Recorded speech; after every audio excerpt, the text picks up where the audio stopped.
duquel je vais donner la parole. Et donc on va faire un premier tour, on a 45 minutes entre nous et après c'est la salle de bain. Enfin, ok, très bien.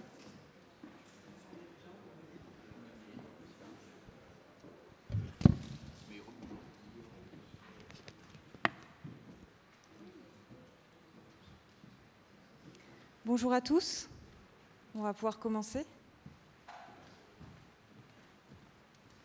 Merci d'être venus nombreux, d'avoir bravé les éléments qui ne sont pas favorables à la mobilité active. Nous nous retrouvons dans un amphithéâtre qui est en ce moment souvent dédié au rugby, mais aujourd'hui, les en avant seront autorisés parce qu'il s'agit de réfléchir à la manière de cheminer sur la transition énergétique, de transformer cet essai vers la décarbonation de notre société, et puis de ne laisser personne sur la touche. Donc, je suis Marie Desgremont, la directrice des études de la Fabrique de la Cité. La Fabrique de la Cité, c'est un think tank qui est dédié aux transitions urbaines et dont le but est de mettre en relation différents types d'acteurs, des acteurs économiques, des experts, des chercheurs, sur des sujets notamment liés avec la décarbonation, la transition écologique, les mobilités. Pour introduire et pour situer un peu le sujet, quelques ordres de grandeur. 32% des émissions de gaz à effet de serre de la France viennent du secteur des transports et ces émissions vont devoir être effacées quasiment d'ici à 2050 si l'on veut réussir la neutralité carbone, c'est-à-dire qu'on va devoir passer d'environ 130 mégatonnes de CO2 émises chaque année à presque zéro en 2050 et environ 90 d'ici à 2030. Et pour ça, il va falloir remplacer les moyens de transport par des véhicules plus sobres, moins polluants. Et dans ce cadre, le secrétariat général à la planification écologique estime que le report modal, la sobriété des pratiques vont permettre de réaliser 20% de cet effort. Donc il faut s'atteler aux 80% et aussi s'occuper de tous ceux dont la mobilité est déjà contrainte, qui sont plutôt immobiles par difficulté, faire en sorte que leurs conditions à eux s'améliorent, et puis tous ceux dont la condition est déjà difficile et dont on voudrait qu'elle ne s'empire pas, les accompagner dans cette transition, dans cette transformation. Ces personnes, elles sont environ 13 millions. C'est les personnes en situation de précarité liées à la mobilité. Et la mobilité, c'est l'accès aux services publics, c'est l'accès aux soins, c'est l'accès à l'emploi. Et quand on sait que si 12% des Français n'ont pas de permis de conduire, c'est le cas de 32% des demandeurs d'emploi.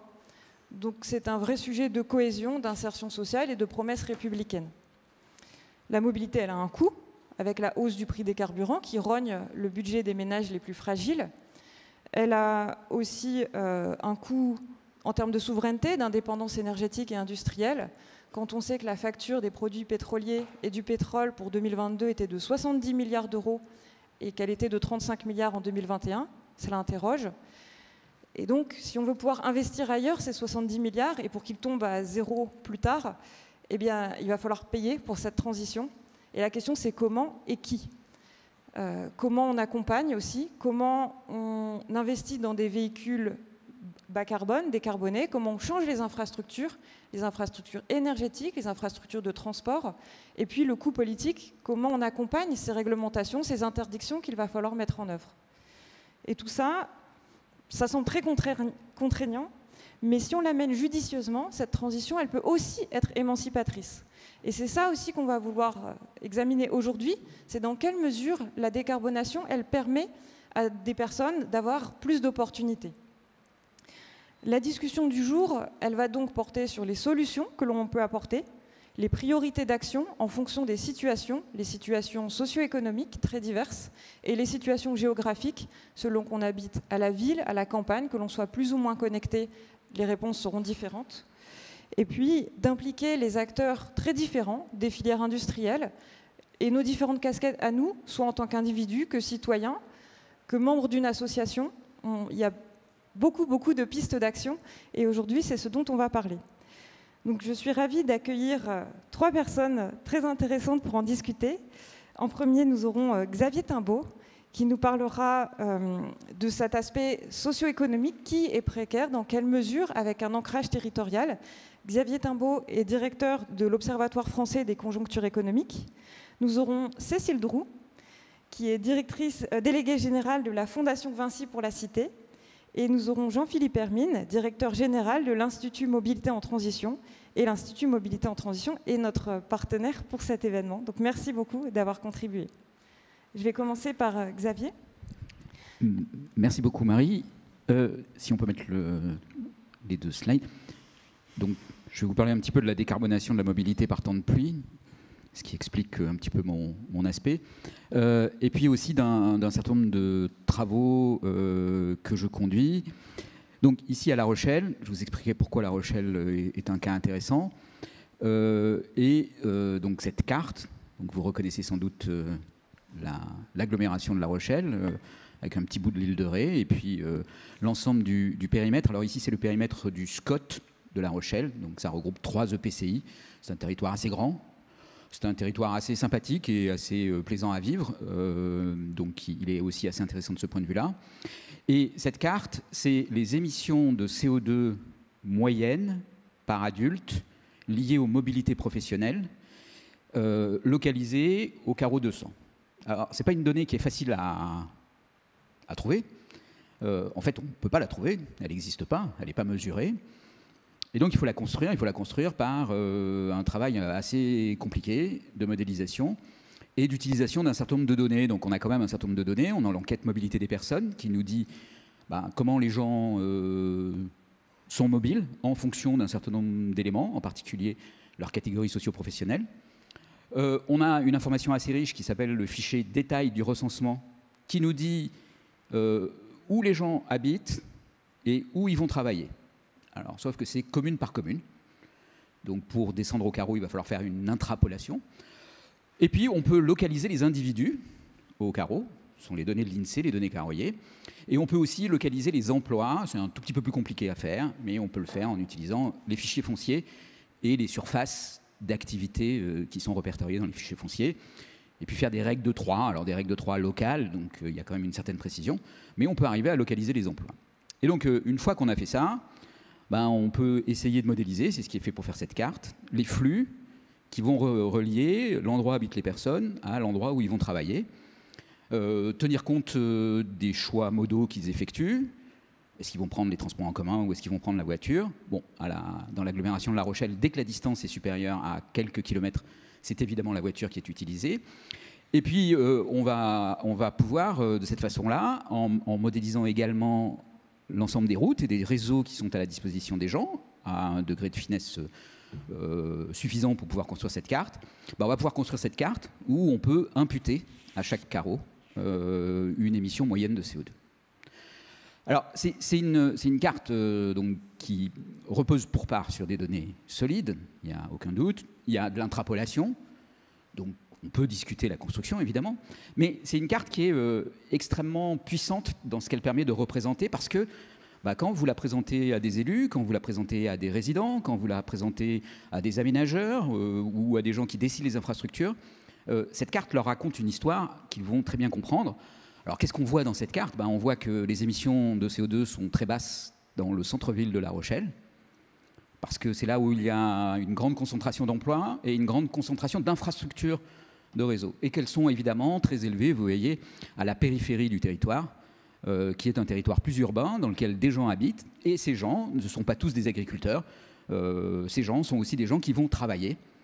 Alors, même s'ils pensent avoir à la campagne un mode de vie rural, peut-être un potager, ou peut-être une vie qu'ils estiment sobre, en fait, sur le volet mobilité, ils sont très très loin de la sobriété. Voilà. Et donc, cette carte dit ça. Bon, c'est pas contraire à l'intuition, pas du tout, mais c'est quand même intéressant de pouvoir le faire à un degré assez fin. Alors, une fois qu'on a vu cette carte, voilà, très bien, on peut construire ce graphique. Donc, ce graphique, c'est une autre carte, en fait, d'une certaine façon, mais au lieu d'être une carte géographique, ça va être une carte avec un certain nombre de dimensions. Alors, le graphique en comporte beaucoup des dimensions. Il y a 4 dimensions dans ce graphique, je vais vous les expliquer. L'axe des Y, c'est le nombre de kilomètres parcourus par an au titre des mobilités professionnelles par les adultes. Donc, c'est la même information qu'on avait sur la carte. Plus on est en haut sur l'axe des Y, plus on parcourt de kilomètres. L'axe des X, c'est le niveau moyen que l'on connaît carreau par carreau. Et donc, on peut tracer cette relation entre niveau de vie et kilomètres parcourus. Et vous voyez que quand on regarde ça sur le territoire de La Rochelle, c'est spécifique au territoire de La Rochelle, ça pourrait être différent sur un autre territoire, évidemment. Par exemple, sur l'Île-de-France, ça n'a a priori rien à voir. Mais, donc je vous le montre sur La Rochelle. L'Île-de-France est un petit peu plus compliqué à modéliser et à représenter, mais c'est possible aussi. Ce qu'on voit, c'est cette relation avec une bosse, qui est aussi tout à fait conforme à l'intuition, qui nous dit, en fait, quand vous avez un très bas revenu, vous ne bougez pas beaucoup, parce que la mobilité coûte cher et que vous économisez sur la mobilité. Quand vous avez un très haut revenu, vous ne bougez pas beaucoup parce que vous habitez près de l'endroit où vous vous déplacez. Et donc, même si vos trajets sont fréquents, ils sont sur des distances qui sont courtes. Par ailleurs, vous pouvez bénéficier éventuellement d'un certain nombre d'infrastructures, que ce soit les transports en commun ou les pistes cyclables pour vous rendre à votre travail. Je vous rappelle, ce n'est uniquement que la mobilité professionnelle ici. Donc on a cette courbe. Et puis quand vous êtes dans la zone de niveau de vie moyen, alors le niveau de vie, c'est le niveau de vie par unité de consommation par an. Donc vous pouvez faire les conversions, 20 000 euros, ça correspond à peu près à la classe moyenne. Mais vous voyez que là, vous êtes au maximum de kilomètres. Donc le premier enjeu de la mobilité, c'est le coût de la mobilité pour les classes moyennes. La différence entre le haut et le bas de cette courbe, c'est à peu près 10 000 km par an. 10 000 km par an, quand vous comptez un coût kilométrique de 30 centimes, ça représente en gros 3 000 euros par an par unité de consommation. C'est un enjeu en termes budgétaires pour les ménages qui est considérable. Et évidemment, la transition de ces 20 000 km, un peu moins de 20 000 km, 15 000 km par an en moyenne, réalisée par les gens qui sont autour de 20 000 euros de niveau de vie moyen par an, c'est un enjeu en termes monétaires qui est aussi extrêmement important. Alors, sur ce graphique, il y a deux autres dimensions qui sont intéressantes. La première, c'est la densité. Donc, chaque point représente un carreau. Et donc, en fait, le nombre d'habitants sur un carreau représente la densité locale à l'endroit où les gens habitent. Donc, plus les points sont gros, plus la densité est élevée, plus ils sont petits, plus la densité est basse. Et là, vous voyez la vertu de la densité. Plus c'est dense, moins vous parcourez de kilomètres. Bon, pourquoi ? Parce qu'en fait, la densité d'habitation correspond à la densité des emplois. Il y a un lien, c'est une corrélation spatiale assez forte entre les deux. Et donc, quand vous êtes dans un endroit dense, les emplois sont pas loin et les distances que vous parcourez sont plutôt faibles. Et il y a une quatrième dimension sur ce graphique, qui est celle, alors qui rejoint un peu celle du revenu, mais qui n'est pas tout à fait celle du revenu, qui est celle des prix de l'immobilier, ici mesurés en 2022. Alors, qui ne sont pas mesurés ici au carreau, parce que le carreau est trop petit pour avoir une mesure précise des prix, mais elles sont mesurées au niveau de l'iris. Donc il y a quand même pas mal d'iris sur le territoire. Et là, c'est la couleur. Donc vous voyez, plus vous êtes dans le bas du graphique, plus la couleur est rouge. Et c'est assez frappant, parce qu'il y a une très forte corrélation, en fait, entre le prix de l'immobilier et le nombre de kilomètres que vous parcourez. Alors, cette corrélation, elle est à la fois celle du revenu, c'est-à-dire quand vous êtes riche, vous habitez près des emplois. Elle est aussi celle de la formation des prix. Plus les logements offrent des opportunités d'emploi et des distances sources, plus ils sont valorisés. Mais généralement, plus ils sont aussi denses. Vous voyez, les points sont plus gros dans cette zone-là. Donc plus il y a d'infrastructures, plus il y a d'aménités qui sont accessibles. Et tout ça contribue, évidemment, à l'augmentation des prix de l'immobilier. Mais cette dimension-là vous renvoie aussi à la dimension sociale essentielle des mobilités. La question des mobilités, c'est aussi la question de savoir quelle densité. Alors oui, là, quand on parle de densité, on parle de la densité à La Rochelle. Ça n'a rien à voir avec la densité à Hong Kong ou dans le centre de Paris. La densité à La Rochelle, je ne sais pas si vous connaissez La Rochelle, mais la densité à La Rochelle, c'est une densité qui est, comparée à celle de Paris, extrêmement faible et qui est plutôt plaisante. Dans le centre-ville de La Rochelle, on n'a pas l'impression d'être dans une mégalopole et de ne plus pouvoir voir, par exemple, la nature. On la voit très très bien à La Rochelle, où qu'on soit.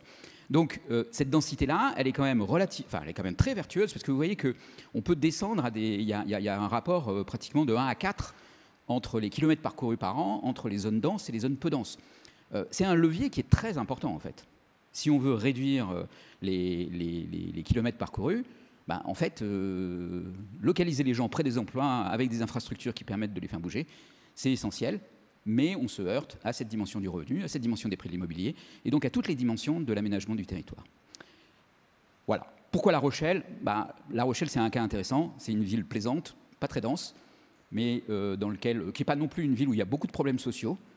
Donc c'est un territoire plutôt béni de ce point de vue-là. Mais vous voyez que dans un territoire comme celui-là, en fait, on se heurte de plein fouet à toutes ces dimensions. C'est aussi un territoire de petite taille. Et un autre message qui est très important à faire passer dans ces éléments-là, c'est qu'en fait, il faut quand même, dans ces questions de mobilité, regarder territoire par territoire. Parce que l'histoire, la configuration géographique, la nature des infrastructures, tout ça sont essentiels pour construire ces éléments-là. Et ils sont effectivement spécifiques à chaque territoire. Vouloir appliquer des règles générales sur ces éléments-là, c'est aussi quelque chose de très trompeur. Et donc, je rejoins Marie sur le fait que voilà, ça fait partie des éléments qu'il faut intégrer dans la réflexion et être prêt à aller très bas dans la granularité. Merci beaucoup. Alors, juste une petite question pour rebondir. Donc, on a l'impression que du point de vue de la mobilité, ce qu'on va valoriser, ce que la société valorise, faible kilomètre parcouru, c'est quelque chose qui coûte cher, en fait, qui est de plus en plus par rapport aux tensions foncières. Donc, peut-être que l'intervention publique va devoir faire en sorte... Ah oui, elle est essentielle. Alors, vous voyez, ce graphique est quand même aussi assez intéressant parce que prix de l'immobilier, ça ne veut pas dire qu'il n'y a pas des gens qui ont des niveaux de vie qui sont bas. Enfin, vous voyez, dans le coin en bas à gauche du graphique, vous voyez qu'il y a des zones où les prix de l'immobilier sont élevés et les revenus sont faibles. Alors pourquoi ? Parce qu'en fait, d'abord, il y a du logement social. Et puis ensuite, prix de l'immobilier, ça peut vouloir dire aussi des surfaces qui sont plus petites.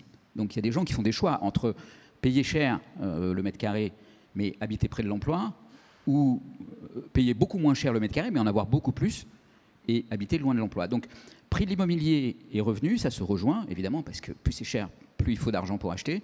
Mais ce n'est pas univoque comme relation, ce n'est pas parce que les prix de l'immobilier sont élevés qu'il n'y a que des gens riches.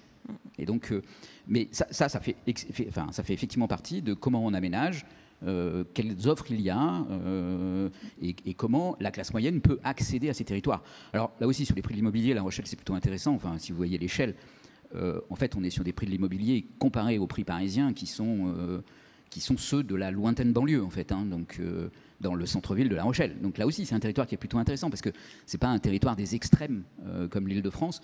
Et dans ces territoires-là, c'est quand même intéressant de regarder ce qui se passe. Merci. Effectivement, parmi ceux qui se déplacent pas beaucoup, il y a aussi ceux qui sont en grande précarité. Et donc là, je vais passer la parole à Cécile qui va pouvoir nous en parler. Donc Cécile, tu es déléguée générale de la Fondation Vinci pour la Cité. Déjà, qu'est-ce que la Fondation et qu'est-ce qu'elle fait ? Et dans quelle mesure tu croises dans ton travail avec les associations la mobilité et peut-être différents types de mobilité ? Merci Marie. Donc, en effet, je suis déléguée générale de la Fondation Vinci. Donc, quelques propos liminaires sur la Fondation pour bien resituer le débat et nos zones d'intervention. Donc, la Fondation Vinci pour la Cité est une fondation d'entreprise qui est portée par l'ensemble des pôles de Vinci et qui existe depuis plus de 20 ans. Nous avons fêté nos 20 ans l'année passée. Nous intervenons sur des projets associatifs concrets dans des territoires et dans chaque territoire. Nous sommes décentralisés. Nous avons 7 responsables régionaux qui sont situés dans les différentes régions de France et nous œuvrons sur des projets en faveur de l'insertion sociale et professionnelle. Donc, il n'y a pas de terme environnemental dans notre mission globale. Pour autant, cette ambition va nous faire intervenir sur 4 thématiques principales. L'orientation et l'emploi des personnes les plus défavorisées, le lien social dans les zones fragilisées, que sont les quartiers prioritaires de la ville. On peut étendre maintenant aux quartiers de veille active avec la nouvelle cartographie des quartiers prioritaires de la ville qui est sortie, qui nous amène à élargir notre champ d'intervention, mais également les zones rurales. J'aurai l'occasion de revenir sur ces territoires particuliers en ruralité, notamment par rapport à la mobilité. Nous avons 2 autres thématiques sur lesquelles nous intervenons, qui sont des thématiques périphériques à l'insertion sociale et professionnelle, que sont le logement solidaire et la mobilité solidaire. Quand nous parlons de mobilité solidaire, les projets que nous soutenons, pour resituer, c'est environ une trentaine de projets que nous avons soutenus en 2022, proprement mobilité solidaire. Cette année, à fin juin, nous en sommes à une quinzaine, donc nous sommes à peu près sur le même rythme. Ce sont des projets de soutien des auto-écoles solidaires. Ce sont des projets de soutien à la dotation de véhicules pour la mise à disposition à des personnes éloignées de l'emploi ou qui auraient des difficultés à trouver un accès à des formations. Quand je dis ça, il y a un constat qui est simple, c'est 28% des personnes qui seraient en formation ou en emploi abandonnent la formation ou l'emploi pour des problèmes de mobilité. Donc quand on a ce chiffre-là, on voit pourquoi on intervient aussi sur ces zones-là.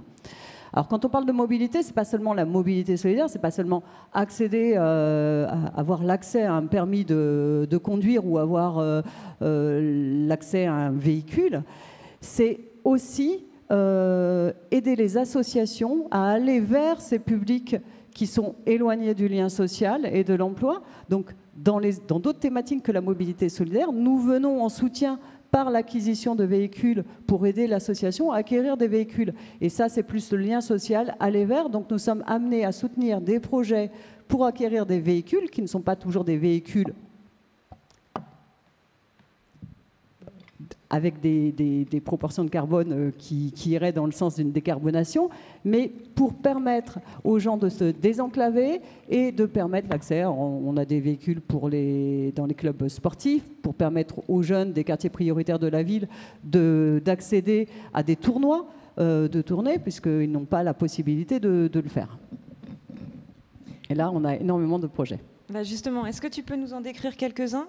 Que ce soit quand tu parlais que 28% des personnes qui sont en formation ou à la recherche d'emploi abandonnent du fait de la mobilité, est-ce que tu as des projets concrets ? Par exemple, c'est qui sont ces personnes ? Quel est leur profil ? Est-ce que c'est plus en zone rurale ou dans certains types de territoires ? Comment ça se passe ? Et si tu as des associations dont tu peux nous parler ? Alors, sur les projets mobilité solidaire, j'ai précisé que nous étions décentralisés, que nous avions 7 responsables régionaux et que nous n'intervenons pour qu'aller au plus proche des objectifs et des solutions qui sont à apporter dans les territoires, dans les villes. Donc nous abordons le projet de mobilité solidaire en fonction des territoires sur lesquels les projets sont portés. C'est-à-dire que nous n'allons pas dupliquer une solution ou soutenir une association de la même façon en Île-de-France, que nous allons le faire à Lyon, que nous allons le faire sur les quartiers prioritaires autour de Bordeaux ou dans des départements plus ruraux comme la Corrèze. Donc aujourd'hui, tous les projets qui sont des projets de dotation pour permettre la mobilité des personnes, c'est-à-dire accéder à la formation ou accéder à l'emploi, sont essentiellement en zone rurale. Un des derniers projets que nous avons porté, qui est un projet d'ampleur et un projet qui est un projet de soutien à ADER, qui est une association que nous connaissons depuis quelques années. Nous avons soutenu ces actions en auto-école solidaire, c'est-à-dire permettre de faire passer le permis à des personnes qui sont le plus éloignées de l'emploi, donc des personnes qui peuvent être au RSA, des personnes qui arrivent réfugiées, qui doivent repasser leur permis pour pouvoir trouver un emploi ou une formation. Donc nous les avons soutenus pendant longtemps. Nous sommes passés à un autre niveau qui était de se dire, une fois que ces personnes ont le permis, bon, c'est sympa, mais elles n'ont pas de travail, elles n'ont pas de formation, elles sont souvent logées loin des centres où se déroulent ces formations et des bassins d'emploi, et on n'arrivait pas à aller jusqu'au bout. Il leur faut un véhicule. Il leur faut un véhicule pour se rendre sur le lieu de formation, sur le lien professionnel.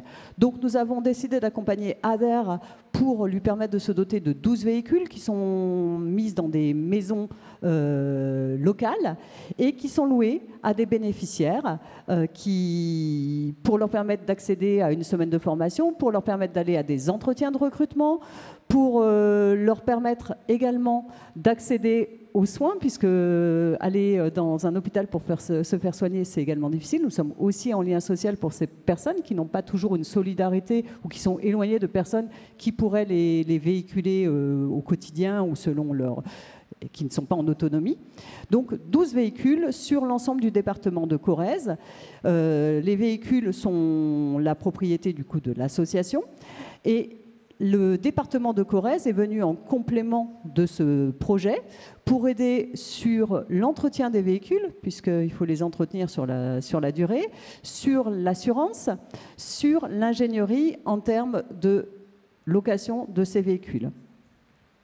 Ça, c'est un des projets que nous accompagnons qui répond à une logique de problématique rurale. Nous n'intervenons pas uniquement sur des projets qui sont en ruralité. Nous pouvons intervenir également sur des projets de mobilité qui sont d'autres alternatives. Un plus récent est un projet qui se situe, c'est un chantier d'insertion, donc qui permet à des personnes éloignées de l'emploi de retrouver un travail. Nous sommes dans un domaine d'économie circulaire. Il s'agit de récupérer des pièces de vélo, de réparer les vélos et de les mettre à disposition, voire de les donner à des personnes qui sont dans les quartiers prioritaires de la ville, qui sont en périphérie de Lyon, pour leur permettre de les sensibiliser aussi à un autre mode de mobilité, puisque là, il n'y a pas forcément besoin de voiture, donc notre action va être plus fléchée sur d'autres alternatives à la mobilité, que nous n'avons pas pu mettre en œuvre au niveau de la Corrèze, puisque le vélo ne peut pas permettre de répondre à tout. Une troisième piste qui n'est pas du tout une action de dotation de vélos ou de soutien dans l'acquisition de véhicules, et également l'accompagnement que nous faisons dans des zones, dans des jardins, c'est notamment tous les jardins du réseau Cocagne, sur lequel nous soutenons ces actions-là et sur lequel nos associations généralement adaptent, puisque pour se rendre dans les jardins de Cocagne, c'est pas proche de la ville, c'est pas proche des logements sociaux qui sont attribués aux personnes qui sont en insertion. Et il n'y a pas forcément des transports toute la journée, toutes les 10 minutes, comme on peut avoir sur Paris. Donc il y a une adaptation aussi des horaires pour que les personnes puissent prendre les transports en commun qui sont mis dans la région, dans le département, par la ville, et on décale les choses. Donc les solutions sont multiples, les associations sont ultra créatives, mais il est important de noter que la réalité est qu'elles ont des besoins urgents et que le sujet du carbone n'est pas toujours un sujet prioritaire. Le sujet prioritaire est souvent d'acquérir un véhicule pour permettre aux jeunes de faire des activités et de s'ouvrir sur d'autres quartiers que leur quartier prioritaire. Qu'une association, quand elle a un budget, ses budgets sont réduits, et d'acquérir un véhicule électrique ou de penser à un véhicule qui va faire moins d'émissions de carbone, ce n'est pas toujours son objectif. Son objectif est d'avoir un véhicule pour aller distribuer de la nourriture quand on parle d'épicerie solidaire. Donc il y a un principe de réalité qu'il faut quand même prendre en considération et respecter pour ne pas stigmatiser ces associations en leur disant « Oh là là, vous n'ouvrez pas pour la planète ». Je pense qu'il y a des réalités complètement différentes. Et justement, alors, en fait, qu'est-ce qui coince et à quel moment ça coince entre on a besoin de décarboner et là tu dis mon principe de réalité, et à quel moment on se cogne à ce principe-là et comment on pourrait essayer de le réconcilier. Je ne sais pas, par exemple, quand on réutilise sur le marché secondaire ou tertiaire ou quaternaire des véhicules, à la fin ça peut être réutilisé. Enfin, c'est quoi les tensions? Sur quel sujet concret ça bloque? Et puis quelles sont les possibles pistes de solutions, ce qui me permettra après de passer la parole à Jean-Philippe. Je vais être un peu cash. Mais vas-y, t'es là pour ça. Je vais être un peu cash. Quand on est face à une petite association, c'est essentiellement les projets que nous soutenons sur des petites associations, il faut savoir qu'il y a un problème d'affectation de temps. Elles sont là pour s'occuper des bénéficiaires qui sont éloignés de l'emploi, qui ont de plus en plus de problèmes périphériques. Quand on parle d'exclusion aujourd'hui, c'est une approche globale qu'il faut faire, et pour autant, elles ont une urgence à intervenir. Donc quand elles doivent avoir un véhicule pour aller, par exemple, sur des camps de Zigane, sur des camps des gens des voyages, pour les aider à mettre en œuvre des aides quand ils sont bénéficiaires du RSA, le sujet, c'est d'aller sur les camps et d'avoir un véhicule et d'avoir un endroit pour accueillir les gens.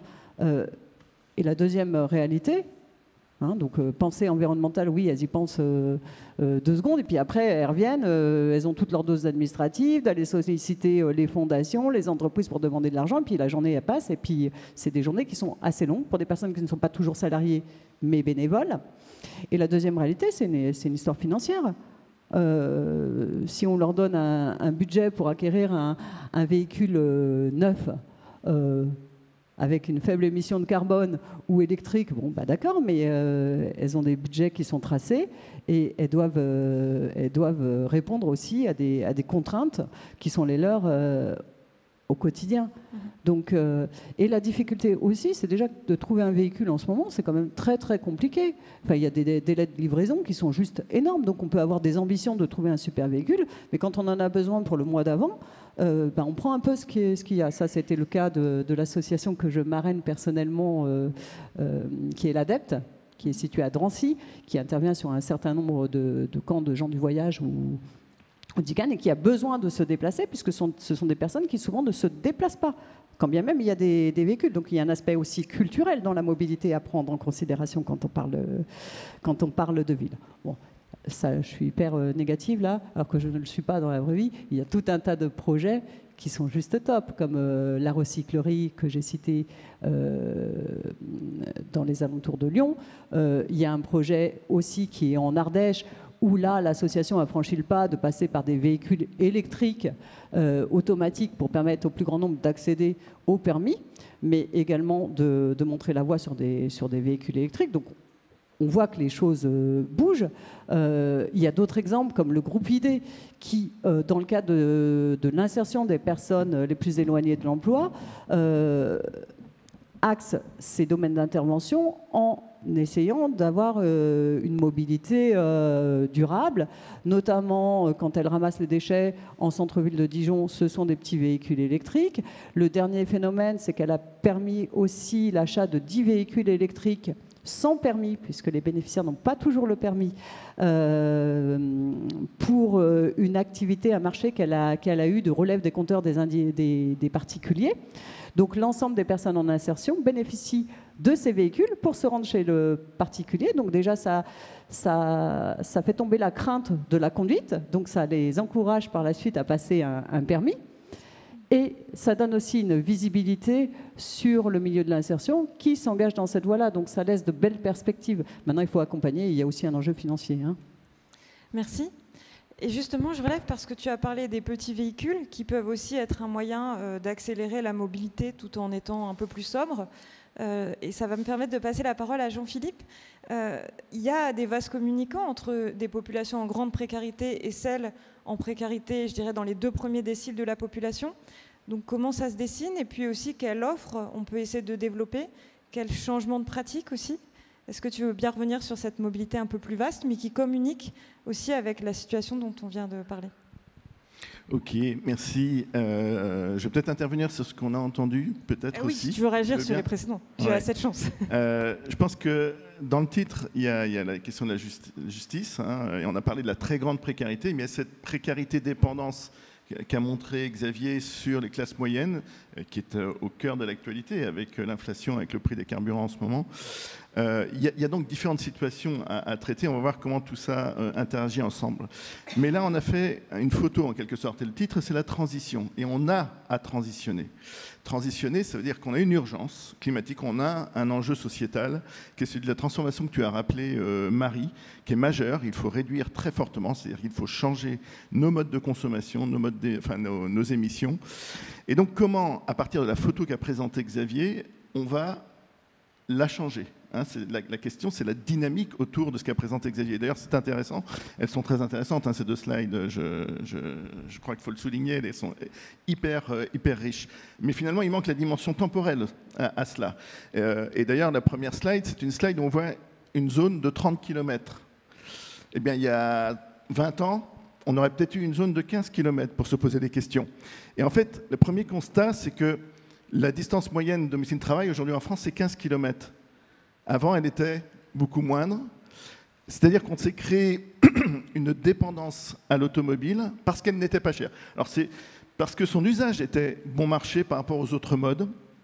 C'est bizarre éventuellement de dire ça dans un moment où on dit que les gens sont coincés, mais ils sont justement coincés parce qu'ils sont devenus addicts à quelque chose dont le prix, en euros constants et par rapport aux revenus, a diminué avec le temps. Et donc, on a organisé une mobilité, un urbanisme à partir de ce prix de revient. Et là, on se le prend en retour, en pleine face, pour certaines populations. Et en même temps, on doit donc transitionner, c'est-à-dire organiser un mouvement de report modal, tu l'as dit, qui va contribuer à la décarbonation. Et il y a des moyens, puisque le digital, parce que le vélo électrique, parce qu'on a quand même des innovations qui nous permettent d'envisager un report modal plus important, en plus du développement d'infrastructures du transport en commun. Il y a des choses style bus express, etc., qui peuvent permettre de désenclaver ces zones périphériques dont parlait Xavier, mais aussi cette question de l'électrification qui pose tu l'as dit Cécile, des problèmes économiques majeurs.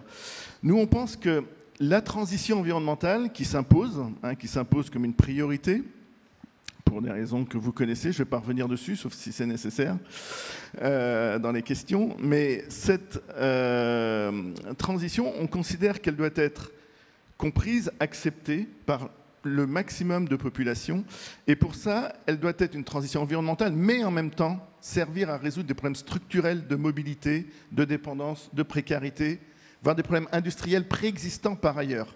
On sait, sur la mobilité, on a désindustrialisé la France. Eh bien, comment est-ce qu'on peut en faire éventuellement une opportunité, puisqu'on va avoir de nouveaux modes de consommation, de nouvelles technologies, etc. Mais structurellement, d'un point de vue social aussi, faire ce bilan, ce constat de quoi on est malade, de quoi on est addict, comment ça se passe exactement, est absolument nécessaire parce qu'il faut envisager cette transition environnementale comme un moment de résolution ou d'amélioration d'un certain nombre de problèmes structurels pour un certain nombre de populations. Et ça démarre, comme l'a fait Xavier, par de la data, de la quantification, de l'objectivation de ce qu'est notre problème à l'instant zéro et dans un mode de transition. Je pense que c'est très important de le dire. Alors après, les données qu'on a vues, elles nous disent aussi beaucoup de choses. Et on se posait la question de savoir pourquoi on avait finalement le même profil pour les très riches et les très pauvres. C'était la question tout à l'heure. Il y a des parties de réponses qui ont été données, mais c'est aussi parce que les très précaires ont déjà transitionné d'une certaine manière vers les reports modaux. C'est important de le signaler. Ils ont moins de moyens, ils ont été plus opportunistes.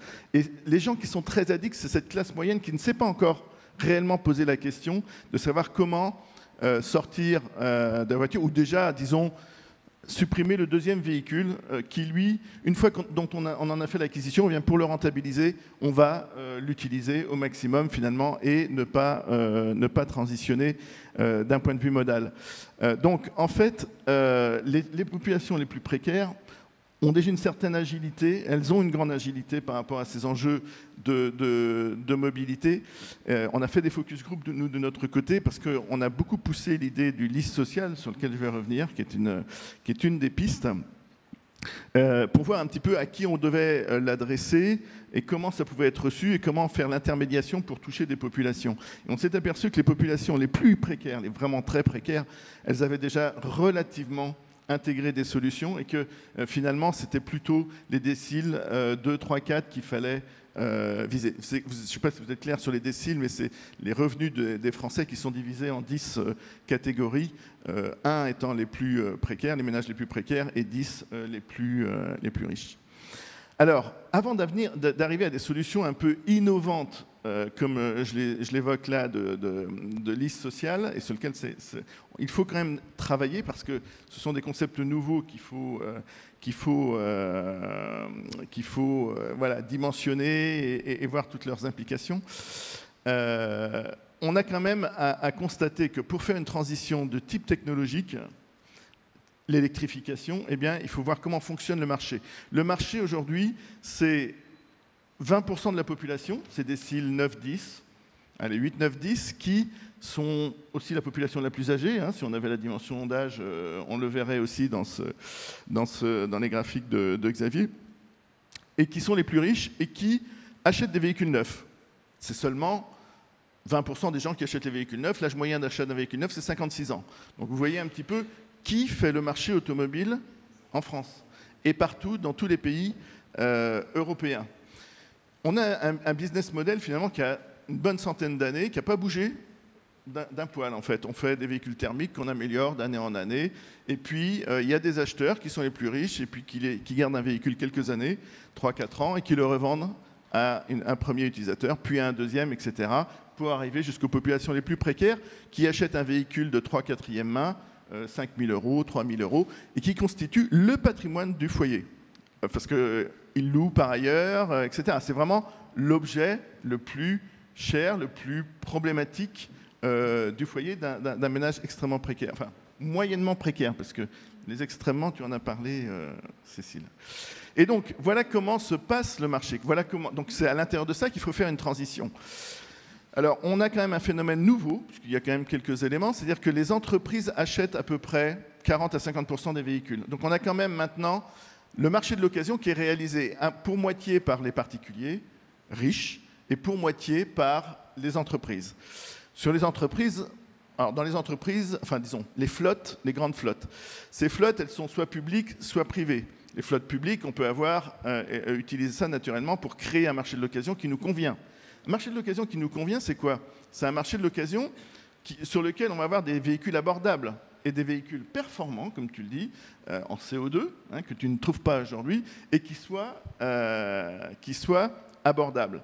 Donc, pour cela, il nous faut des véhicules qui remplissent un certain nombre de caractéristiques, donc des véhicules électriques, hein, puisque c'est la solution qui est retenue, qui est poussée principalement, et sans état d'âme. Hein, on pourra en parler s'il y a des questions dans la salle, hein, sur le choix qui est fait. Le choix, il est fait, je dirais simplement qu'il est évident d'un point de vue environnemental, il faut électrifier et décarboner l'électricité. Il y a le rapport RTE qui vient de sortir, il y a un certain nombre de conditions pour ça. Il y a un bilan économique des ménages qui est peut-être favorable, c'est-à-dire que les coûts d'usage sont favorables. On a un problème à l'achat, à l'acquisition. Dans ce modèle que j'ai décrit d'achat successif d'un véhicule, on est dans un modèle d'achat-détention, hein, depuis des années. Donc on a... je perds le fil de ce que je voulais dire. On parlait des parts de marché, de qui fait le marché. Oui, en fait, ce que j'étais parti à dire, c'est que il faut électrifier, il n'y a pas de doute, parce que même avec tous les problèmes qu'on a, in fine, les matières premières, tout ça, c'est une bonne solution. Avec l'électrification, on peut organiser une circularité des matériaux. Donc à terme, c'est très bien, mais la transition va être difficile. Pour ces problèmes de coût, pour ces problèmes d'acceptation, pour ces problèmes d'être au rendez-vous des matières premières, de l'énergie, etc. Donc pendant cette période de transition, il faut être pertinent. Une fois qu'on a décidé d'électrifier, eh bien, en conséquence, il faut être frugal. Il faut être frugal parce qu'on n'aura pas l'énergie décarbonée immédiatement délivrée par RTE, parce qu'on a une tension sur les matières premières, et donc il faut une efficience ressources, une efficience énergétique des véhicules. C'est une condition naturelle dans un raisonnement purement environnemental que de se dire l'électrification doit se faire en même temps qu'une forme de frugalité, d'efficience, ressources, énergie des véhicules. Or, on est embarqué dans un phénomène totalement inverse. C'est-à-dire que les constructeurs ont décidé de développer l'électrification par le haut, c'est-à-dire sur des véhicules lourds, sur des véhicules SUV, sur des véhicules relativement massifs, qui coûtent de plus en plus cher. Ils ont profité de la crise Covid et de la crise des semi-conducteurs. Je ne sais pas si vous avez suivi un petit peu tout cela, mais on a diminué les ventes de 15 à 20% de véhicules pendant 3-4 ans. On n'a pas du tout retrouvé le niveau de 2018. Ça devrait être dramatique pour les constructeurs parce que 20% de véhicules en moins, ben, ça devrait être catastrophique sur leurs résultats. Or, les résultats sont meilleurs. Pourquoi? Parce que cette pénurie, ils ont organisé, poussé auprès de leurs clients, qui sont très peu, vous l'avez vu, et qui ont des moyens, finalement, les véhicules les plus chers, les plus riches, les plus équipés, ceux-là même qui sont en concurrence avec les Chinois, donc là, c'est une autre chose. Aujourd'hui, on a une offre de véhicules petits, frugaux, électriques, très faible, hein, et tu ne les trouves pas, à part des exceptions. Et donc, il faut, en premier lieu, organiser la transition dans l'offre constructeur et chez les premiers acheteurs, les entreprises, les particuliers, vers des véhicules qui sont quand même plus sobres, qui ne font pas une inflation en taille de batterie, etc. Parce que derrière, c'est le marché de l'occasion. Et il ne faut pas qu'on se trouve dans un marché de l'occasion qui soit inaccessible pour ces populations. Et en ce moment, ce qu'on a fait depuis 3 ans, ça va se payer plus tard durement. Donc, c'est là qu'intervient la politique publique, enfin l'instrumentation publique.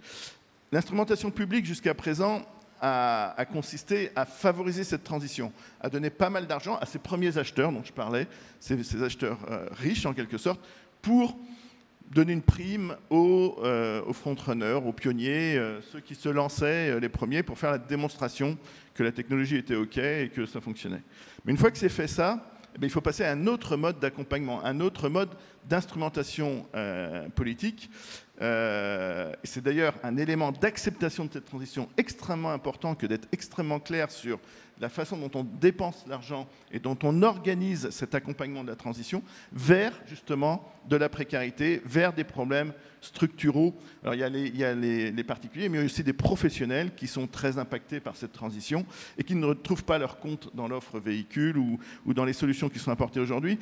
Et donc il faut cibler cette transition, enfin disons cette instrumentation politique, cette action politique et fiscale en quelque sorte, vers maintenant un projet de résolution structurelle des problèmes de mobilité professionnelle, particuliers, etc. Donc on l'a dit, ce sont les moyens de pousser les entreprises à acheter les bons véhicules, enfin ceux qui vont créer ce marché de l'occasion intéressant, en diminuant un peu la taille des véhicules, en allant vers des véhicules beaucoup plus frugaux. Même chose pour les particuliers, donc il y a pour ça des quotas de renouvellement avec un certain nombre de critères qui sont possibles. Il y a le bonus écologique qui va être limité sur la base d'une empreinte carbone. Limiter l'empreinte carbone, ça commence par diminuer la taille du véhicule ou de la batterie. La TVS, la taxe sur les véhicules de société, pour créer ce marché de l'occasion qui sera pertinent pour la transition. Ça ne va pas être suffisant. Il faut d'autres choses. Il faut des choses innovantes. Donc je viens aux listes sociales qu'on avait proposées. Peut-être Marie, ou tu veux l'aborder plus tard? Non, vas-y, je vais lancer. Alors, ça c'est un outil qui dit finalement l'accessibilité. Enfin, je reviens à la question de l'acceptation de la transition. Il faut qu'elle soit juste pour être acceptable, et c'est une condition de réussite de cette transition. Si on n'a pas ça, on va avoir des réactions qui vont être fortes, comme on a eu avec les Gilets jaunes. Ça peut être aussi les élections européennes de l'année prochaine. Enfin, il y a beaucoup de gens qui ont envie de démonter d'ores et déjà un peu les trajectoires assez fragiles qui ont été esquissées au niveau européen ou par le secrétaire général à la planification, parce que c'est un terreau politique hyper intéressant que d'aller dire ça va trop vite, il y en a trop, on n'a pas pensé à tout, etc. Et donc il faut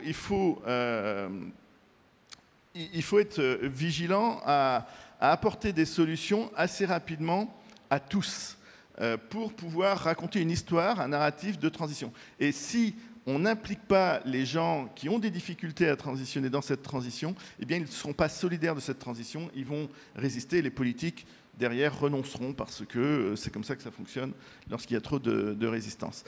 Pour ça, on a développé une idée qui est le lease social, qui a été repris par le président et qui n'est pas encore mis en œuvre et qui n'est pas encore annoncé.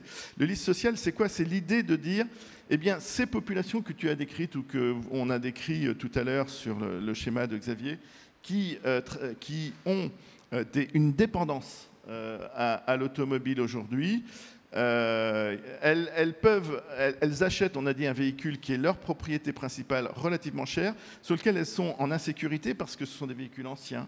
Il y a des risques de panne, de réparation.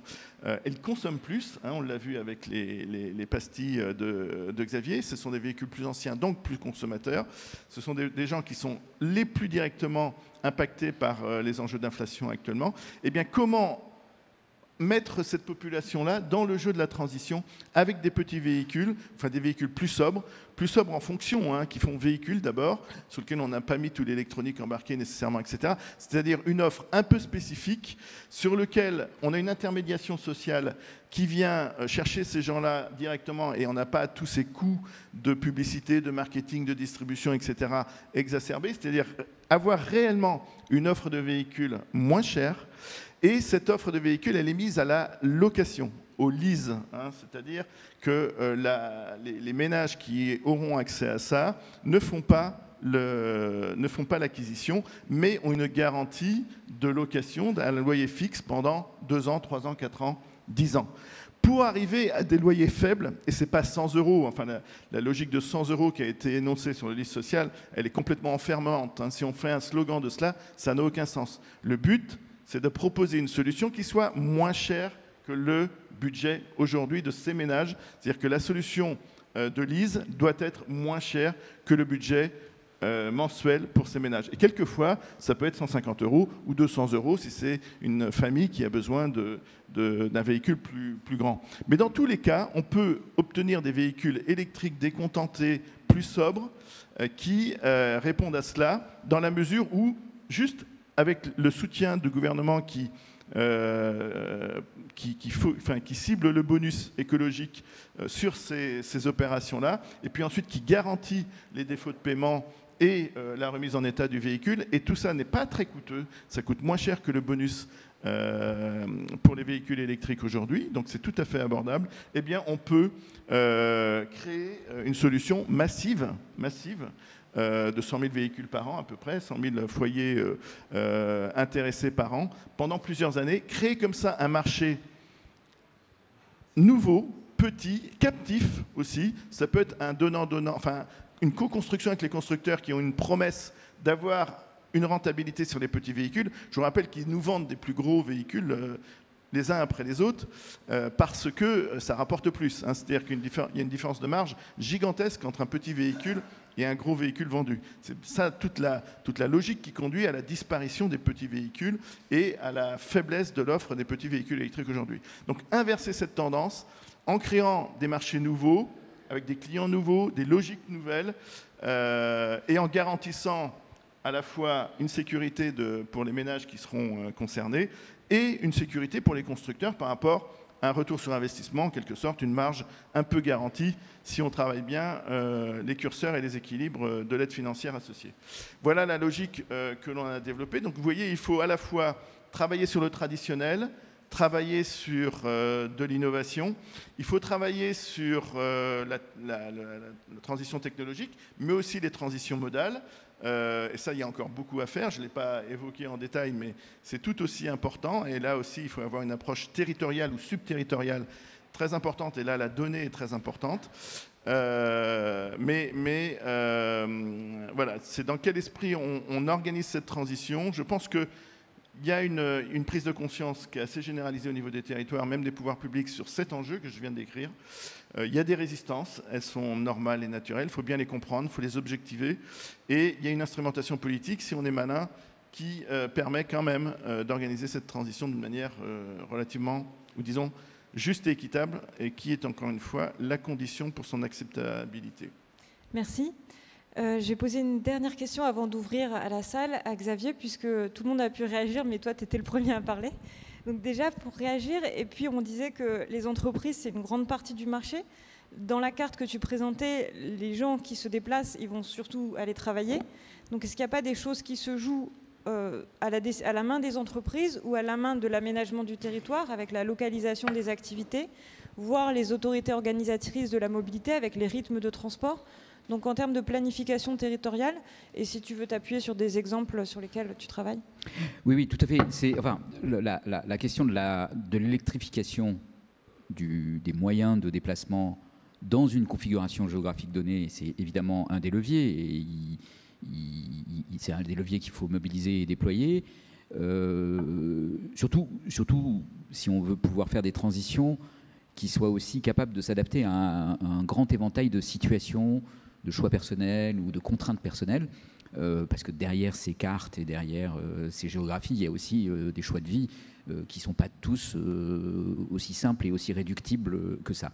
Mais l'autre point qui est aussi important, et d'ailleurs tu l'as dit, mais on a vécu pendant très longtemps avec une automobile pas chère, c'est ça qui a configuré nos territoires, et aujourd'hui la mobilité... elle est plus coûteuse, quoi qu'on en dise, et malgré tous les efforts qu'on arrivera à faire sur des mobilités efficaces. Et donc, on doit aussi avoir, dans la transition, une perspective sur la géographie, l'aménagement du territoire, la densité, l'endroit où sont localisés les emplois. Bon, là, je vous ai montré la mobilité professionnelle, mais c'est à peu près un tiers des mobilités. Il y a aussi les deux autres tiers qui sont assez importants. Donc, c'est des choses sur lesquelles on travaille. Le témoignage que je peux apporter, parce que ce genre de travaux, qui sont des travaux plutôt de recherche, on le fait au contact des collectivités territoriales, en l'occurrence l'agglomération de La Rochelle. Quand on travaille avec eux, ce dont on se rend compte, c'est qu'en fait, ces perspectives-là, aujourd'hui, ils ne les ont pas. et que quand on leur amène ces éléments-là, ils tombent de leur chaise en quelque sorte, parce que même si c'est conforme à certaines intuitions, les ordres de grandeur, les leviers, ils ne sont pas là. Alors, par ailleurs, tu as dit que j'avais présenté des éléments qui sont statiques, c'est vrai, mais derrière tout ça, il y a des modèles. Alors, bon, peut-être pour certains d'entre vous, le modèle est juste une complication ou un élément, disons, ce qui compte, c'est le résultat, c'est pas tellement la façon dont on le fait. Mais en fait, si, quand même, parce que le modèle, précisément, il permet d'examiner, d'étudier cette dynamique. Parce que quand on fait un modèle, on peut changer des éléments. Et c'est ça qui est intéressant. Ça, je ne vous l'ai pas montré, mais dans le type de modélisation qui sont là, on peut rajouter une ligne de bus et regarder ce que ça va faire sur les changements modaux, surtout les changements modaux en l'occurrence. On peut changer l'endroit où sont les emplois. On peut mettre les résidents, les habitants à d'autres endroits. On peut développer d'autres endroits, certains endroits en densifiant, là où la densité n'est pas très élevée, mais où les infrastructures sont présentes. On peut ne pas développer, tel que c'est prévu dans un SCOT, les zones rurales. Alors, par exemple, quand on a fait ce travail pour La Rochelle, ils étaient en pleine discussion de leur SCOT, de leur SCOT. La présentation de ces éléments les a conduits à annuler le SCOT qu'ils avaient projeté. Parce que le SCOT qu'ils avaient projeté, en fait, conduisait à des aberrations. Par exemple, développer les zones périphériques. Et puis de l'autre côté, ils avaient cet objectif de neutralité carbone et de réduction du carbone dans la mobilité. Et ils se disent, comment on va faire? On ne va pas mettre des lignes de bus ou de tramway dans toutes les zones rurales du périmètre. C'est un coût qui est délirant. Et en plus, pour quel bénéfice derrière? Est-ce que les gens vivent mieux dans ces petits villages qui sont loin de tout, des services, de l'emploi? Est-ce qu'il n'y a pas des solutions intermédiaires à trouver et à étudier et d'arriver à convaincre aussi? Parce qu'il ne s'agit pas juste de planifier et de dire c'est comme ça que ça va se passer. Il faut aussi avoir des arguments pour aller voir les élus locaux, pour aller voir les habitants, pour leur dire mais en fait, voilà combien vous dépensez pour votre budget de transport. Si vous habitiez là, voilà l'économie que vous feriez. Et ça, avoir ces éléments-là, être capable de tenir ces discours-là, c'est extrêmement important. Et je pense que c'est un des enjeux de la transition. Il y a l'aspect technologique, technologie de transport. Il y a l'aspect d'aménagement du territoire. C'est des débats qui sont passionnants. Et il y a énormément de choses à faire. Et il y a énormément de leviers à mobiliser. La transition, on ne va pas la faire en 10 minutes. Elle va prendre 10 ans, 20 ans, 30 ans. Si on réfléchit à 30 ans, l'espace des possibles, il est énorme en matière d'aménagement. Si on regarde comment étaient les territoires il y a 30 ans, ils étaient extrêmement différents de ce qu'ils sont aujourd'hui, mais complètement différents. Il n'y avait pas de zone commerciale, il n'y avait pas d'étalement urbain, il y avait des petits villages avec des densités plus élevées. Donc voilà, on peut repenser dans 30 ans les territoires et construire des territoires qui soient désirables, qui soient des cadres de vie agréables. Il ne s'agit pas de dire on va faire des grandes tours dans lesquelles on va mettre tout le monde parce que c'est plus efficace. Ce n'est pas du tout ça ce qui se projette, mais on peut faire des territoires qui sont beaucoup plus agréables, beaucoup plus vivables, dans lesquels vous avez accès à tous les services publics, dans lesquels vous pouvez faire du vélo pour aller faire toutes les mobilités dont vous avez besoin. Et donc, c'est aussi une réponse à la précarité, mais pas qu'à la précarité, c'est aussi une réponse au cadre de vie, à la pollution de l'air, au budget de déplacement. Voilà. Donc, je pense qu'il faut vraiment avoir cette vision d'ensemble. On doit tout mobiliser pour arriver à la neutralité carbone dans les mobilités et dans les autres domaines. Et donc, il faut vraiment tout intégrer et être capable d'avoir des visions extrêmement larges sur ce qu'on peut faire. Merci beaucoup. On a eu de multiples perspectives, on a eu de multiples échelles de temps entre la difficulté de l'immédiat avec les politiques publiques qu'on met en place pour arriver à nos objectifs 2030 et aussi changement de réglementation d'ici 1er janvier 2024 et les politiques d'aménagement du territoire qui se déploient à beaucoup plus long terme pour nous permettre d'atteindre la neutralité carbone.